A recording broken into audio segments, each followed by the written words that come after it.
শরীরে আমার রক্ত কম, তাই বর বাজার থেকে এনেছে লাল শাক। আর বলো না, তাই তো রোজ লাল শাক খাওয়াচ্ছে আমাকে এখন। তাই লাল শাকগুলো সুন্দর করে আমি গোড়াগুলো কেটে নিয়ে এবার ধুয়ে নেব পরিষ্কার করে। ধোয়া হয়ে গেছে, এবার আমি কুচি কুচি করে কেটে নেব।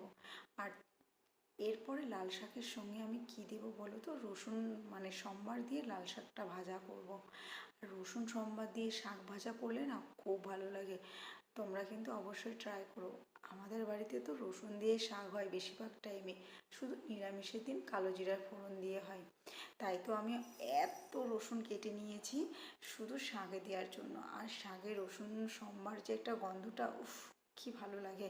আমার তো খুবই ভালো লাগে, আমি এক থালা ভাত খেয়ে নিই। কিন্তু শাক দিয়ে খেলে হবে না, সঙ্গে আরও একটা জিনিস আছে, কি বলো তো, পাবদা মাছ। আমার বর খুব ভালোবাসে পাবদা মাছ, তাও আবার সর্ষে পাবদা। আর ওদিকে আমার সোনাটা উঠে গেছে, ওকে কোলে নিয়ে নিয়ে আমাকে শাকটা ভাজা করতে হলো।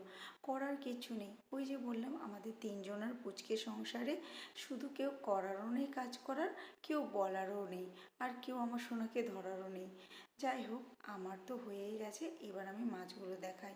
বললাম না আমার সোনার বাবা পাবদা মাছ এনেছে, তিনজনের তিনটে, বলেছি বেশি আনতে না, আমি অত ভালোবাসি না, তার জন্যই আনিনি। আর পাবদা মাছের জন্য মশলা করে নিয়েছি, কাঁচা লঙ্কা, দু রকমের সর্ষে, অল্প অল্প করে দেবে সর্ষে, নাহলে তিতো হয়ে যাবে, আর একটু কাজু, ব্যাস এটাই হচ্ছে এর মশলা। আর একটা পাবদা মাছ আমি কী করেছি বলো তো, আমার সোনা ছোট্ট তো, ও সর্ষের জিনিস আমি ওকে দিই না, ওর জন্য কাঁচকলা আলু দিয়ে একটা পাবদা মাছের ঝোল করে দিয়েছি। বন্ধুরা, সব থেকে বড় কথা, পাবদা মাছ কিন্তু খুব ফোটে ভাজার সময়, অবশ্যই নিজের নাক মুখ মানে বাঁচিয়ে। যাই হোক, পাবদা মাছের জন্য আমি এখন কি করছি বলো তো, একটু মানে হলুদ আর লবণ একটু জলে গুলিয়ে নিচ্ছি, কারণ মশলা তো সেরকম কিছু নেই।